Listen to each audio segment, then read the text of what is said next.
the latest military news update.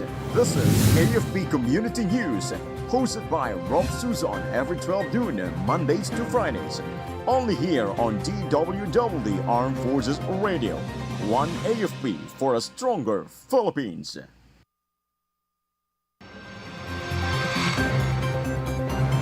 300 former CPP-NPA rebels enrolled in amnesty program of PBBM.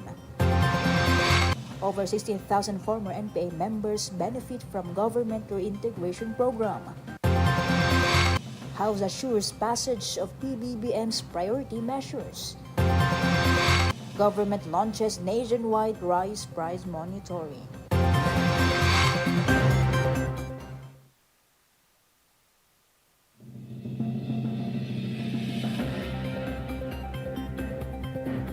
Good day, everyone, as well to our troops at Camp Emilio Ginaldo, Quezon City. Today is Monday, July 15, and we'll bring you the latest news from the armed forces and other information around the Philippines. I'm Rofh Suzon for AFP Community News. DWDD Armed Forces News. And for the brief overview of our stories, 3rd Infantry Division reported that 300 former members of the Communist Party of the Philippines New People's Army enrolled in the government's amnesty program from July 5 to 12. The National Amnesty Commission's Local Amnesty Board processed 210 applications in Negros and 90 in Panay. In line with this, 3rd ID Commander Major General Marion Suzon encouraged the remaining CPP-NPA members to surrender and pursue the peaceful lives, highlighting the rebels' readiness to embrace the second chances. The amnesty under Proclamation 404 covers crimes committed in pursuit of political beliefs before November 22, 2023, and applications are open until March 4, 2026. DWDD Armed Forces News. In the first half of 2024, 16,551 former New People's Army members and supporters have benefited from the Philippine government's reintegration program. According to the National Task Force on Local Communist Armed Conflict, beneficiaries included 6,945 recipients of livelihood projects and 9,606 individuals receive integration or reintegration assistance. National Security Advisor Eduardo Anyo highlighted the whole-of-nation approach in ending the armed struggle, noting the support to Barangay Development Program assisted 864 barangays. Despite the budget's constraints, the SBDP facilitated significant infrastructure and development projects, aiming for increased funding in the future to sustain peace and development efforts. Armed Forces Radio. For other updates, let us hear the details about 353 officer candidates begin training journey at Tarlac. Go ahead, Gio.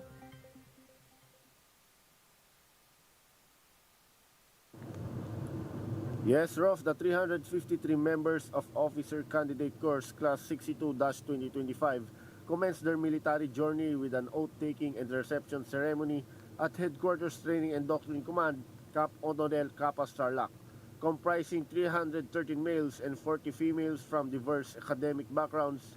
The candidates will undergo a one-year training program to develop their physical, mental, and leadership skills.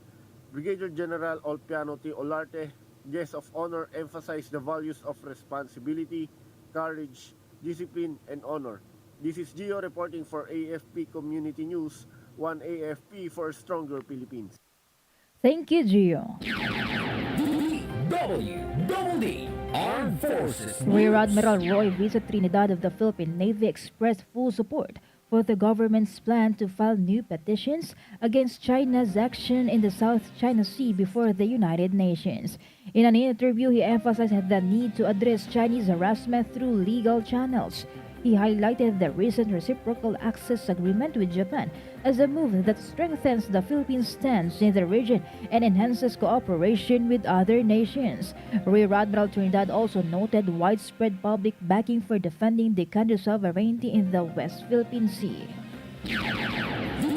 DWDD Armed Forces News. Also, Rear Admiral Roy visited Trinidad of the Philippine Navy that China aims to engage the Philippines in protecting bilateral talks over West Philippine Sea disputes. In a radio interview, he described China's long negotiation strategy as a tactic to extend conflicts, similar to the communist insurgency in the Philippines. He urged the government to file new petitions against China's ongoing harassment at the United Nations, emphasizing that such legal actions would pressure China. Rear Admiral Trinidad's remarks come as the Philippines marks the 8th anniversary of its 2016 arbitral victory, which invalidated China's extensive claims in the West Philippine Sea. Armed Forces Radio Report. On the other line, let us hear from Jai about CDA Region 8 conducts training for former rebels in Samar.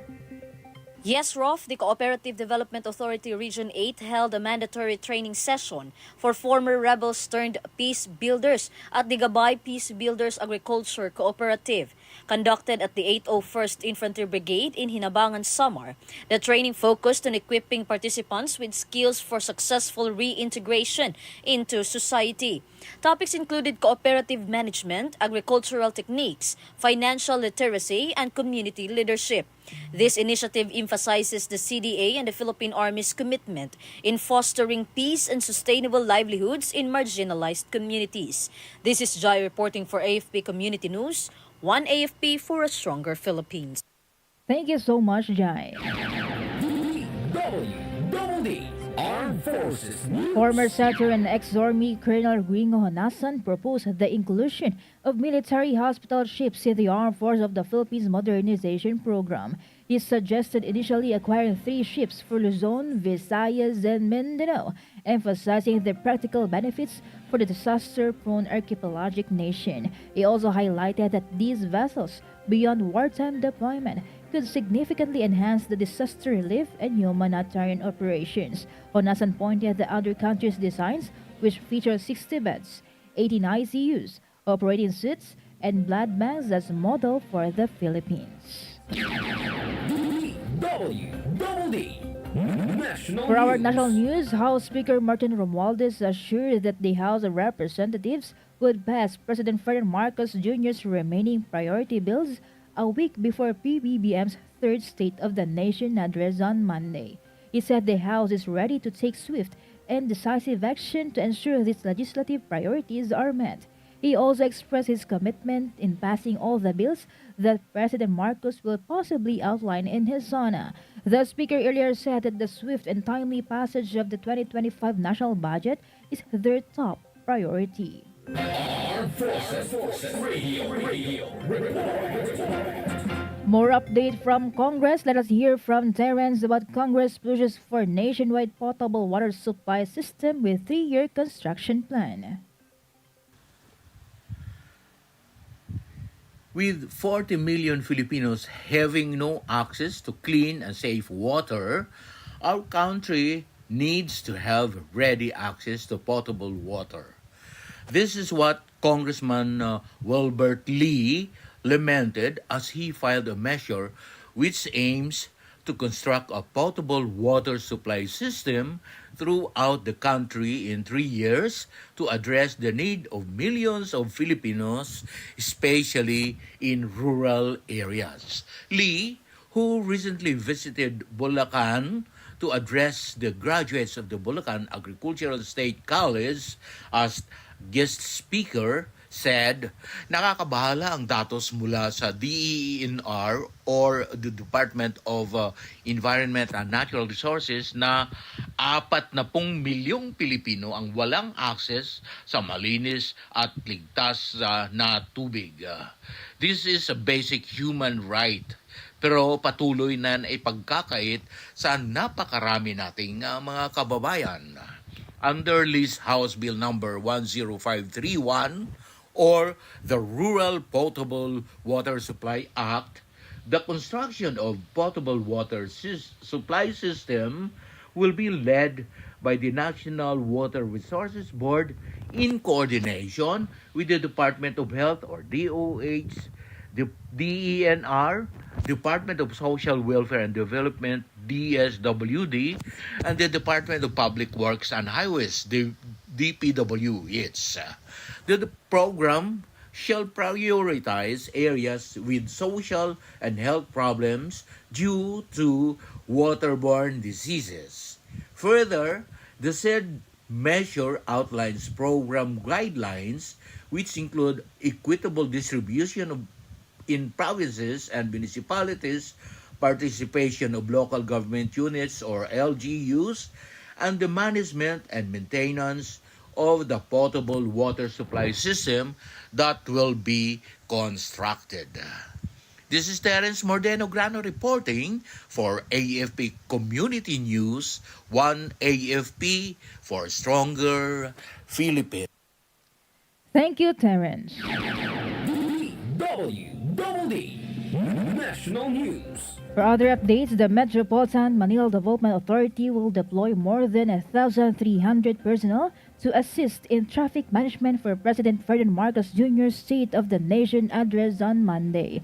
MMDA Traffic Operations Officer Manny Miro said that they will deploy personnel from traffic management, parking management, road emergency responders, cleaning groups, as well as our technical teams. He said that their personnel would also conduct road and sidewalk clearing and monitoring traffic on highways leading to the Batasan-Pambansa complex. He explained that they are expecting heavy traffic in the area, especially around 3 o'clock in the afternoon, as they implement stop and go when the VIP passes by.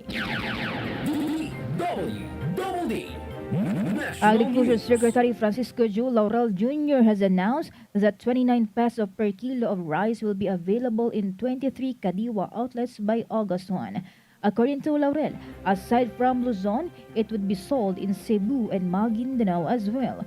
The Department of Agriculture increased the Kadiwa store selling 29 peso per kilo of rice to 13 outlets from the original 10 centers during its second week of implementation. The DA chief is hoping that this would be available nationwide by the first quarter of 2025. Armed Forces Radio Report. Let us hear more updates from Beth about Pitch Black 2024 exercise kicks off in Australia.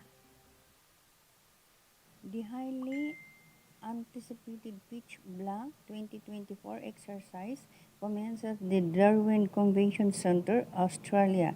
The said activities was attended by the participants from 20 countries, including 162 personnel from the Air Force or Philippine Air Force led by Colonel Randy M. Pascua. The ceremony featured the traditional Aboriginal smoking ceremony and a welcome to country by Auntie Mary Williams.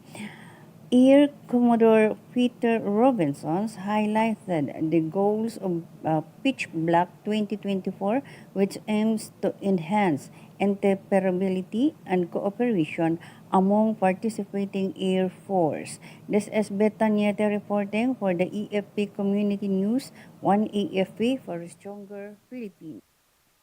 Thank you so much, Beth Daniete.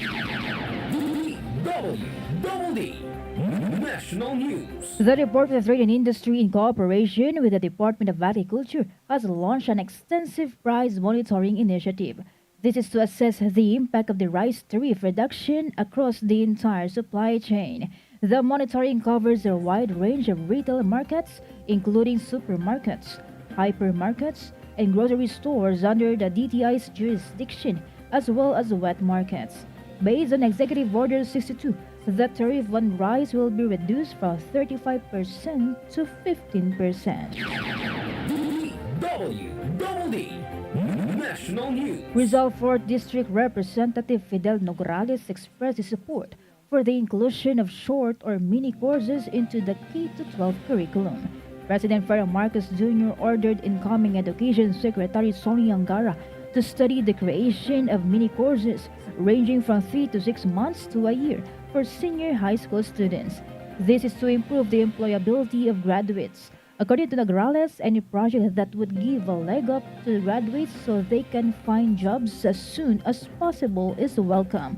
He also added that this initiative needs coordinated efforts. Armed Forces Radio Report. Let us hear an update from Gina regarding former NPA combatants form Weaving Association for Community Reintegration in Negros Occidental. Yes, Rofh, 30 former New People's Army combatants in Negros Occidental have formed the Kamiwangan Diversified Workers Association to weave and sell local products. Guided by the Association of Negros Producers, Kadiwa members craft intricate items from materials like nito and pandan, generating income through sales ranging from 100 pesos to 1,000 pesos. Kadiwa President Aya A. Gante emphasized their dedication and the support from ANP in helping them reintegrate into society. Their products will be showcased at the Negros Trade Fair in September at Glorieta Mall, Makati City. This is Gina reporting for AFP Community News, 1 AFP for a stronger Philippines. Thank you, Gina.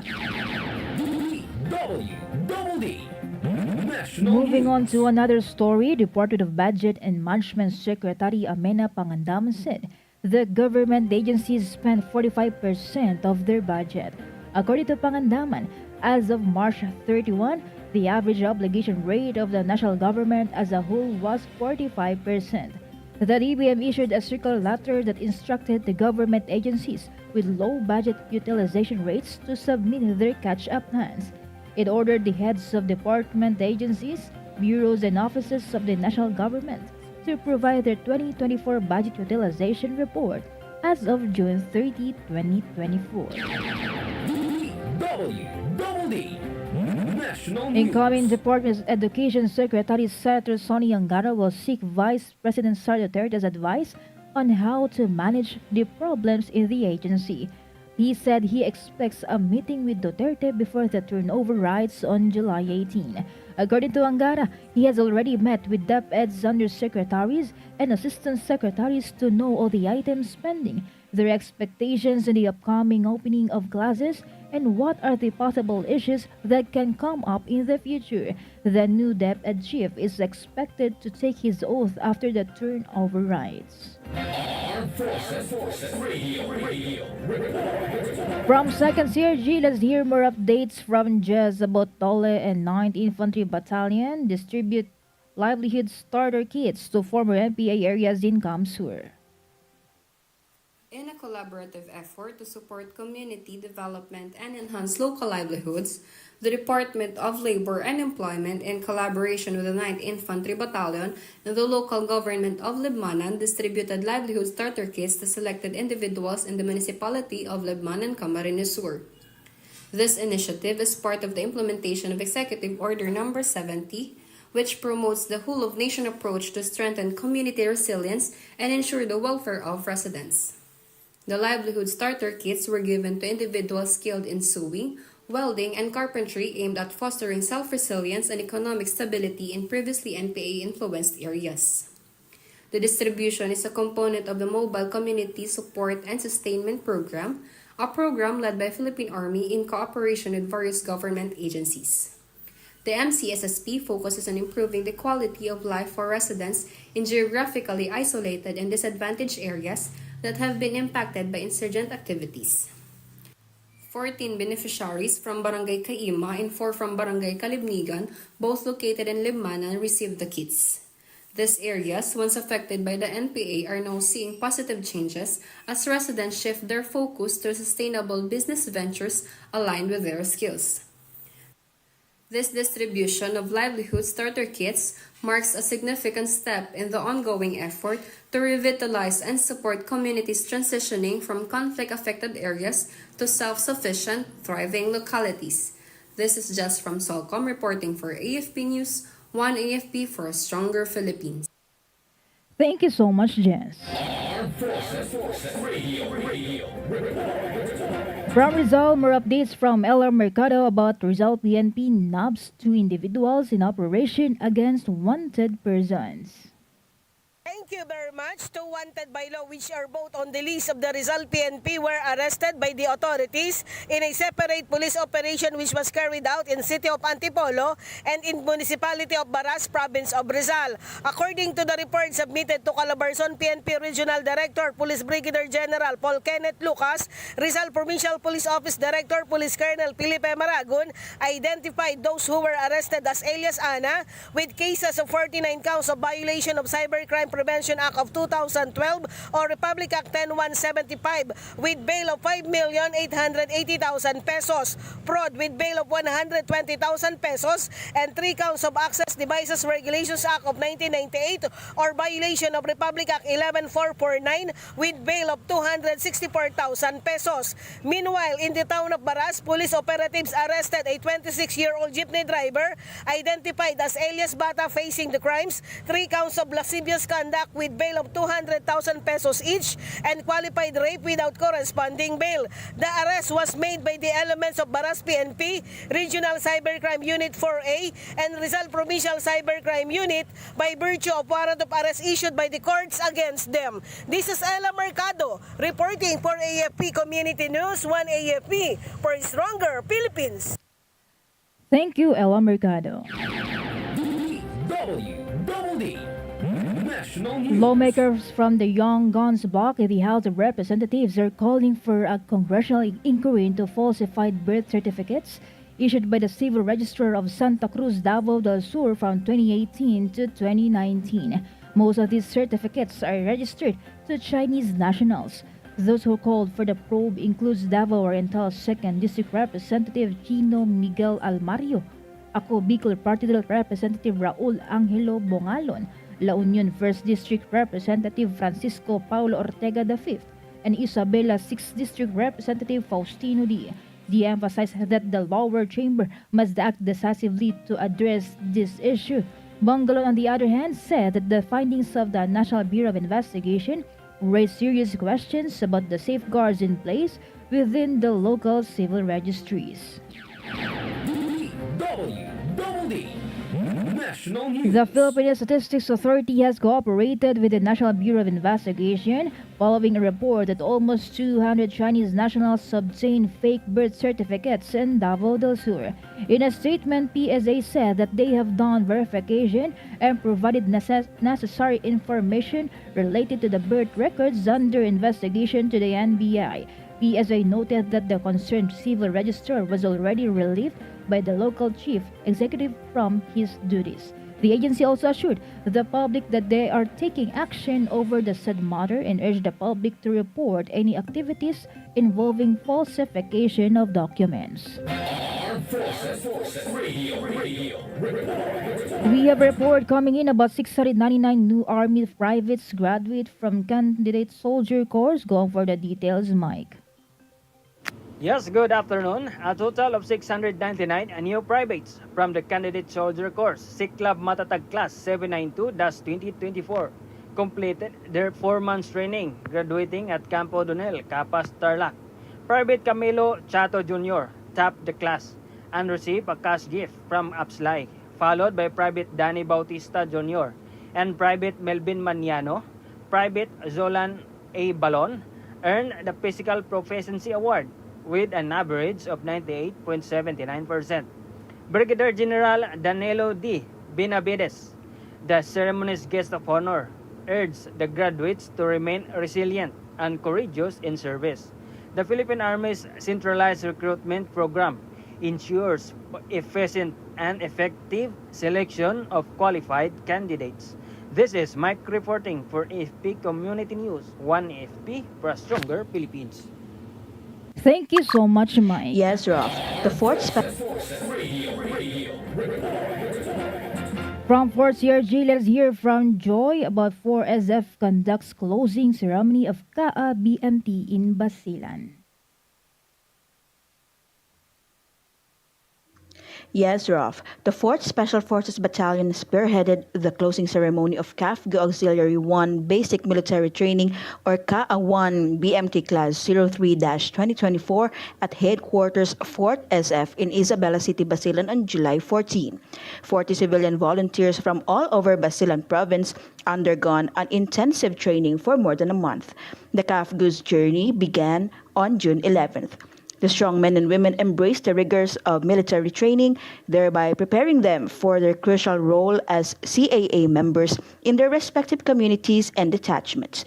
The executive officer of the battalion, Lieutenant Colonel Jesus Rosete, along with the Assistant Operations Officer, First Lieutenant Jeffrey Homaya, and other staff officers and members of the training committee, presided over the ceremony.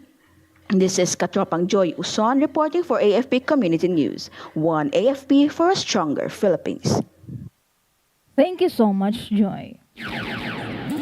DWDD National News. President Ferdinand Marcos Jr. has joined the former and current world leaders in condemning the attempted assassination of Republican Party candidate and former U.S. President Donald Trump during his political rally in Pennsylvania. In his social media post, Marcos said that he condemned all forms of political violence. PBBM also extended his well wishes, thoughts, and prayers for Trump and his family. Trump was shot in the ear during his campaign rally last Saturday. DWDD Armed Forces News. And for our breaking news, Representative Franz Castro of ACT Teachers Party List and former Bayan Muna Party List Representative Satur Ocampo have been found guilty by the Tagum City Regional Trial Court Branch 2 of child abuse. The court's decision is expected to have far-reaching implications on the country's politics and society. The public is closely watching for the next steps from the authorities. This is also a developing story. DWDD Armed Forces News. And that's all for today's broadcast. Thank you so much for joining us, especially to our audience in our Facebook page, AFP Radio DWDD. Don't forget to tune in tomorrow for more updates, same time and same station. Again, this is Rofh Suzon for AFP Community News, one AFP for a stronger Philippines. Kayo ay nakatutok sa DWDD AFP Radio. Kami po ay kasapi ng KBP, kapisanan ng mga broadcaster